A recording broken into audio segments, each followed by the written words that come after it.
Hello दोस्तों, SR centre 2.0 YouTube channel में आप सभी का स्वागत है।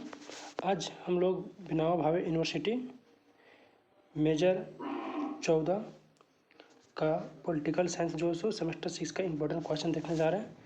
तो चलिए क्वेश्चन को देखते हैं। क्वेश्चन है, साकारिया आयोग की प्रमुख सिफारिशों का आलोचनात्मक परीक्षण कीजिए।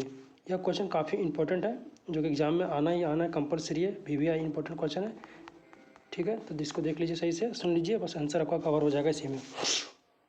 तो चलिए आंसर को देखते हैं। सबसे पहले हर क्वेश्चन में परिचय देते हैं, इसका भी परिचय को देखते हैं। इसका परिचय है, साकारिया आयोग को अंग्रेजी में साकारिया कमीशन कहते हैं। यह आयोग केंद्र राज्य संबंधों को संतुलित करने के लिए वर्ष 1983 में न्यायमूर्ति राजेंद्र सिंह साकारिया की अध्यक्षता में 3 सदस्यीय समिति का गठन किया गया। यानी कि जो सो साकारिया आयोग जो सो इसको हम सबसे पहले अंग्रेजी में साकारिया कमीशन कहते हैं। और यह आयोग केंद्र और राज्यों के संबंधों को संतुलन करने के लिए 1983 में जो सो एक था न्यायमूर्ति, जो कौन था, राजेंद्र सिंह साकारिया, इसका नाम था राजेंद्र सिंह साकारिया। इसकी अध्यक्षता में यह आयोग 3 सदस्यीय समिति की गठन की गई थी, ठीक है। समझ में आ गया। यहाँ से 1 नंबर ये क्वेश्चन भी कवर होता है। इस सब थोड़ा सा आप ध्यान में रखिएगा कि 1983 में इसकी गठन किया गया, 3 सदस्यीय था। इसकी अध्यक्षता कौन थी? राजेंद्र सिंह साकारिया थी, ठीक है। और अगला पॉइंट, इस समिति के अन्य सदस्य थे शिवरामन तथा SR सेन, यानी कि 3 अध्यक्ष था। उसमें से एक था एक सदस्य था राजेंद्र सिंह साकारिया थे, जो कि इसके अध्यक्ष थी। दूसरी सदस्य थी शिवरामन, तीसरी सदस्य थी SR सेन थे, ठीक है। जो अपनी रिपोर्ट 1988 में प्रस्तुत किया, यानी कि साकारिया आयोग सबसे पहले अपनी रिपोर्ट को कब प्रस्तुत किया? 1988 में प्रस्तुत किया। यहाँ से इंपॉर्टेंट क्वेश्चन जो सो बन रहा है 1 नंबर, ये सबसे ध्यान में रखना है। इस आयोग का नाम साकारिया इसलिए पड़ा क्योंकि इसकी अध्यक्षता भारत के सर्वोच्च न्यायालय के राजेंद्र सिंह साकारिया कर रहे थे। यानी कि साकारिया आयोग के नाम साकारिया आयोग क्यों पड़ा? क्योंकि इसकी जो अध्यक्षता कर रही थी राजेंद्र सिंह साकारिया, इसका नाम ही थी टाइटल में साकारिया, इसीलिए इसका नाम रह दिया साकारिया, ठीक है। अब अगला देते हैं, साकारिया आयोग की सिफारिशें, यानी जो सिफारिशें दी हैं उसकी सिफारिशें क्या क्या थी उसके, वो सब देखते हैं इसमें। तो सिफारिशें के बारे में कुछ जानकारी पहले ले लेते हैं। साकारिया आयोग की सिफारिशों भारतीय संघवाद को मजबूत बनाने और केंद्र राज्य सरकारों के बीच संबंधों तथा शक्तियों को संतुलन की जांच करने, साथ ही भारतीय संविधान के ढांचे के भीतर बदलाव का सुझाव देने के लिए गठन किया गया था। यानी साकारिया आयोग जो सो इसकी सिफारिशें जो सो साकारिया आयोग जो अपने आयोग जो से इसकी सिफारिशें जो दिए वो किस लिए दिए थे कि भारतीय संघवाद को मजबूत बनाने के लिए और केंद्र और राज्य सरकारों के बीच जो सो शक्तियों एवं की संतुलन की जांच करने के लिए, और साथ ही भारत के संविधान के ढांचे जो सो ढांचे के अंदर जो उसकी ढांचे जो मेन ढांचा होती है उसके बदलाव को सुझाव देने के लिए, संशोधन जो होता है उसके सुझाव देने के लिए इस आयोग की गठन किया गया था, ठीक है, साकारिया आयोग। अब है साकारिया आयोग जब अपनी रिपोर्ट 1988 में प्रस्तुत किए, उसमें 247 से अधिक सिफारिशें की गई थी। यानी साकारिया आयोग जो सबसे पहले अपनी रिपोर्ट कब प्रस्तुत किया था? 1988 में। तो जब पहली बार प्रस्तुत किया रिपोर्ट, तो उसमें जो सो उसकी सिफारिशें कितनी थी? 247 से अधिक थी, ठीक है। परंतु कई सिफारिशें व्यवहारिक एवं उपयोगी थी, लेकिन उन सिफारिशों की क्रियान्वयन में अनेक आलोचनाएं भी सामने आई, जो इस प्रकार से है। यानी जो इसमें जो सिफारिशें अपना जो दी प्रस्तुत की, वो सिफारिशें व्यवहारिक में, यानी कि जो अपने दैनिक जीवन में जो लागू होती है, जो आज के राजनीतिक में जो लागू होती है, वह उपयोगी थी। लेकिन कुछ सिफारिशें जो ऐसी थी जो उसकी क्रियान्वयन, यानी जो क्रियाशील जो थी वह क्रिया जो कर रही थी, जो धरातल पर वह उसके कार्यान्वयन की जो विधि थी उसमें से जो सो आलोचना की गई थी, और उसकी आलोचना सामने आई जो इस प्रकार से है।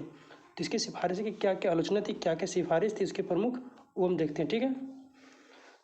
तो प्रमुख सिफारिशों के आलोचनात्मक परीक्षण, जो क्वेश्चन में कहा गया था कि प्रमुख सिफारिशों का आलोचनात्मक परीक्षण करना है कि प्रमुख सिफारिश क्या क्या थी, सिफारिश जो दी है उसमें से क्या क्या आलोचना निकला, वो इसमें से देखना। ठीक है, तो सबसे पहला प्रमुख सिफारिश जो दिया गया था अनुच्छेद 356 के ऊपर दिया गया था। ठीक है, कौन दिया ये सब सिफारिश? वही सरकारी आयोग। तो इसमें क्या है, अनुच्छेद 356, इसमें राष्ट्रपति का शासन जो किसी भी राज्य में राष्ट्रपति जो लगाती है अपने आपातकालीन, उसको ऊपर जो है राष्ट्रपति शासन। ठीक है, तो चलिए देखते हैं इसके सिफारिश क्या दिए थे। सरकारी आयोग ने अनुच्छेद 356 का प्रयोग संयम से केवल असाधारण परिस्थितियों में और एक अंतिम उपाय के रूप में करने की सलाह दी। साथ ही सिफारिश दिए कि राज्यपाल को अपनी रिपोर्ट में स्पष्ट कारण देना होगा। यानी कि जो सो अनुच्छेद 356 के अनुसार यह सरकारी आयोग अपनी यह सिफारिश दिए कि इस अनुच्छेद के तहत जो सो सरकार जो सो एक असाधारण परिस्थितियों यानी कि आपातकालीन जो कहीं भी राष्ट्रपति शासन लगेगी तो एक असाधारण परिस्थिति पर ही लगेगी। ठीक है, उसको संयम से लगाना है, उसको सही तरीके से लगाना है संविधान के अनुसार। और यह एक अंतिम उपाय है राष्ट्रपति शासन लगाने का। जब और भी कई सारे इसके उपाय हो, जब वो सब सारा उपाय उसमें फेल कर जाए, वो सब तकनीकी काम नहीं आए, तभी ये अंतिम उपाय है राष्ट्रपति शासन लगाने के लिए। यह कौन बोला? सरकारी आयोग। ठीक है, तो सिफारिश दी थी। और यह क्या बोला कि जब राष्ट्रपति शासन कब लगता है? जब राज्यपाल जो सो किसी भी राज्य की जो उस राज्य में लगाना है राष्ट्रपति शासन, तो वह राज्यपाल जो सो अपनी रिपोर्ट देती है किसको? राष्ट्रपति को। तो राष्ट्रपति वहाँ पे लगाती है राष्ट्रपति शासन। तो फजल आयोग अली ने सरकारी आयोग ने बताया कि राष्ट्रपति जो सो तभी लगा सकता है जब राज्यपाल अपनी रिपोर्ट में स्पष्ट कारण बता सकता है, कुछ अपनी परिस्थितियाँ जो सी उसकी क्या क्या परिस्थितियाँ राज्य में आ रही है वैसे परिस्थितियाँ बताएगी, स्पष्ट देगी, तभी राष्ट्रपति अपने लगाएगी इस अनुच्छेद के तहत राष्ट्रपति शासन। तो यह आयोग ये बताइए। इसमें आलोचना जो निकल कर आया था, आलोचनाएँ जो की हुई, आलोचना किस प्रकार से, चलिए देखते हैं। आलोचनात्मक परीक्षण यह है कि बम्बई मामले केस के बाद, यानी कि जो बम्बई मामले केस था उस फैसले के बाद जो सो अनुच्छेद 356 का दुरुपयोग में कमी आई, इस अनुच्छेद में कमी आ गई इसका प्रयोग करने के लिए। लेकिन फिर भी राजनीतिक कारणों से राष्ट्रपति शासन लगाने के उदाहरण अभी भी सामने आते रहे, खासकर जब केंद्र राज्य में अलग अलग दलों की सरकारें होती है। यानी कि राष्ट्रपति जो सो राष्ट्रपति शासन लगाते, इसकी आलोचना थी कि बम्बई मामले जो सो एक केस हुआ था हाई कोर्ट सुप्रीम कोर्ट के ऊपर। तो उसने क्या किया, उसने यह फैसला सुनाया अनुच्छेद 356 को लेकर। तो उसने यह बताया कि उसमें दुरुपयोग जो इसमें कम करना है। लेकिन फिर भी जो सो आज जो सो अभी भी यानी कि राजनीतिक कारणों से राष्ट्रपति शासन लगाने के उदाहरण आते रहती है कि इस राज्य में राष्ट्रपति शासन लग गया, उस राज्य में राष्ट्रपति शासन लग गया। ऐसा क्यों होती है? क्योंकि जब केंद्र और राज्य से अलग अलग दलों की सरकारें होती है, ये आम जिंदगी की बात है। ठीक है, तो आम जिंदगी की बात में जो चलती हुई आलोचना में आती है। दूसरी इसकी प्रमुख सिफारिशें थी राज्यपाल की नियुक्ति के संबंध में। ठीक है, कि राज्यपाल की नियुक्ति किस प्रकार से होगी, उसकी सिफारिश दी थी कौन? सरकारी आयोग। तो इसकी सिफारिश क्या थी? आयोग ने सिफारिश दी है कि राज्यपाल को राज्य के बाहर का प्रतिष्ठित व्यक्ति होना चाहिए और उसकी नियुक्ति से पहले राज्य के मुख्यमंत्री से परामर्श करना चाहिए। यानी कि सरकारी आयोग थे वो इसके संबंध में यह सिफारिश दी है कि राज्यपाल जो सो किसी भी राज्य का राज्यपाल अगर नियुक्त करना है तो वह उस राज्य का नहीं होना चाहिए, वो अलग राज्य का प्रतिष्ठित व्यक्ति होनी चाहिए, उसके योग्य होना चाहिए। ठीक है, और इसकी नियुक्ति जो सो मुख्यमंत्री जिस राज्य में उनको करना उस राज्य के मुख्यमंत्री से परामर्श लेने चाहिए। या सिफारिश दिए थे कौन? सरकारी आयोग। तो इसमें से कुछ आलोचक जो थे, आलोचक थे राजनीति का, वो आलोचना किए कि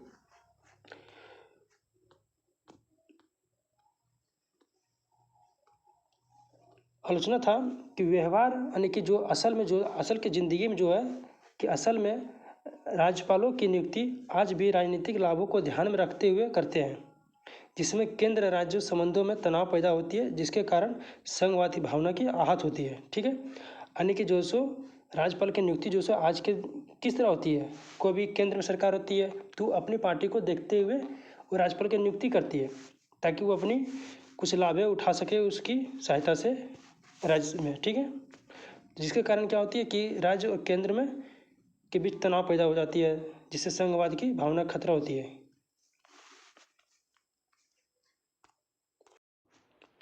अब तीसरी प्रमुख साकारिया आयोग की सिफारिशें थी अंतर्राज्य परिषद को लेकर। ठीक है, इसमें क्या थी? साकारिया आयोग राज्य के बीच विवादों, समान हितों के मामलों पर चर्चा करने के लिए अनुच्छेद 263 के तहत एक अस्थायी अंतर्राज्यीय परिषद की स्थापना की सलाह है। यानी कि जो सो साकारिया आयोग जो थी सो क्या बताया इसके तहत कि अनुच्छेद 363 के अनुसार राज्य जो सो अपनी एक अस्थायी राज्य परिषद की स्थापना कर सकती है विवादों को सुलझाने के लिए, समान हितों के मामलों पर चर्चा करने के लिए। ठीक है, इससे भी कुछ आलोचक ने आलोचना की है, जिसकी आलोचना किस प्रकार से निकल कर आया कि इसकी स्थापना सन 1990 में हुई। किसकी? अंतर्राज्यीय परिषद की। इसकी स्थापना 1990 में हुई, परंतु इसकी बैठक नियमित नहीं होती है। यानी कि इसकी बैठक जो सो नियमित यानी कि हमेशा नहीं होती है, कभी होती होगी कभी नहीं होती है। आजकल तो यही होती है राजनीतिक में। तो इसके प्रभाव को लेकर सवाल उठते रहते हैं। ठीक है, तो इसकी आलोचना हो गया, इसको इस प्रकार से आलोचना किया गया। और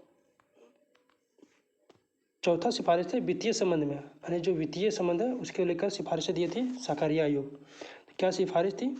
आयोग ने राज्यों को वित्तीय संसाधनों तथा कर राजस्व में अधिक सशक्त बनाया ताकि राज्य केंद्र पर वित्तीय के लिए कम निर्भर रहे। यानी कि जो सिफारिश जो दिए थे तो सिफारिश में यह बताया गया कि राज्यों को वित्तीय संसाधनों को तथा करों राजस्व में कर वसूलने के लिए अधिक सशक्त बनाया।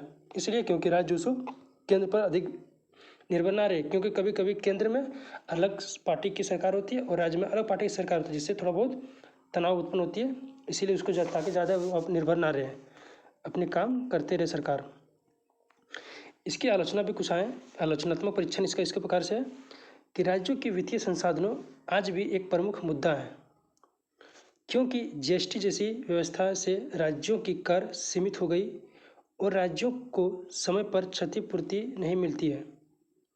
साथ ही बजट में कटौती कर ली जाती है।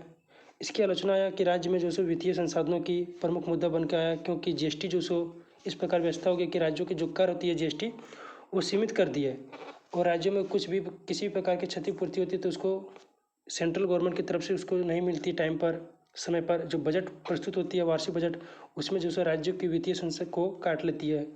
ठीक है, पांचवा थी अखिल भारतीय सेवा।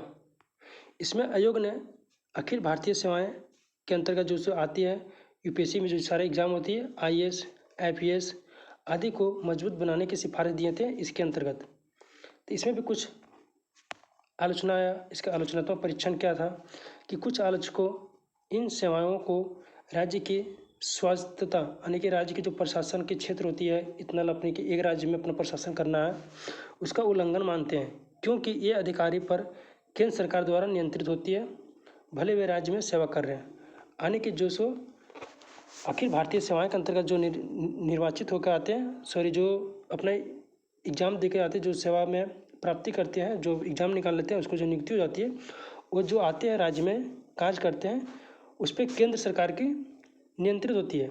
जिससे क्या होती है कि राज्य सरकार अपनी प्रशासन क्षेत्र में वो अपनी सीमित खुलकर नहीं कर पाते हैं, क्योंकि उसकी बात तो मानेगी नहीं, क्योंकि उस पर केंद्र का सरकार होती है, तो उतना राज्य सरकार से उतना कोई लेना देना उसकी नहीं होती है। अब छठी आती है पंचायती राज और विकेंद्रीकरण। इसकी सिफारिश क्या थी कि आयोग ने राज्यों को स्थानीय निकायों को अधिक वित्तीय, प्रशासनिक, विधायी अधिकारों देने का सिफारिश की। यानी कि जो पंचायत होती है, जो स्थानीय स्वशासन होती है, उसमें आयोग ने बताया किसको? राज्य को कहा था कि स्थानीय निकायों को अधिक वित्तीय देना है, अधिक वित्तीय संसाधन देना है। स्थानीय स्वशासन में जो पंचायत आ जाता है, नगर पालिका आ जाती है, उसको प्रशासनिक सुविधा भी देनी है, विधायी बनाने में उसको अधिकार भी देनी है, यह सिफारिश दिया। तो इसकी आलोचना जो निकल कर आया कि आलोचकों का कहना है कि राज्य सरकार पंचायती संस्थानों को शक्तियाँ देने में हिचकती है। ये तो असल में हिचकती है, उतनी शक्तियाँ नहीं देती है, ताकि जिससे कि क्या होता है पंचायती राज में जो सारे काम होते हैं उसी से ढंग से सुचारू रूप से हो नहीं पाती है। जो वास्तविक विकेंद्रीकरण आज भी अधूरी है, जो शक्तियों का विकेंद्रीकरण वो आज भी नहीं हो, कहीं किसी न किसी के हाथ में कहीं ना कहीं वो एक जगह पास में इकट्ठा प्रतीत होती है। ठीक है, ये था हम लोग का साकारिया आयोग की प्रमुख सिफारिशों की। आलोचनात्मक परीक्षण। अब हम लोग देखते हैं इसका निष्कर्ष। इसका निष्कर्ष में क्या है? उपयुक्त सिफारिशों और आलोचनाओं के परीक्षण से यह स्पष्ट निकलता है कि सुचारू रूप से सिफारिशें लागू किया जाए तो केंद्र और राज्य संबंधों अधिक संतुलन तथा लोकतांत्रिक बना सकते हैं। यानी कि केंद्र सरकार में जो भी सिफारिश दी है, कौन? वही सरकारिया आयोग, कि उसको अगर सुचारू रूप से अगर हम इसको लागू करते हैं तो केंद्र और राज्य के संबंध में जो सो अधिक संतुलन और लोकतांत्रिक बन सकते हैं। और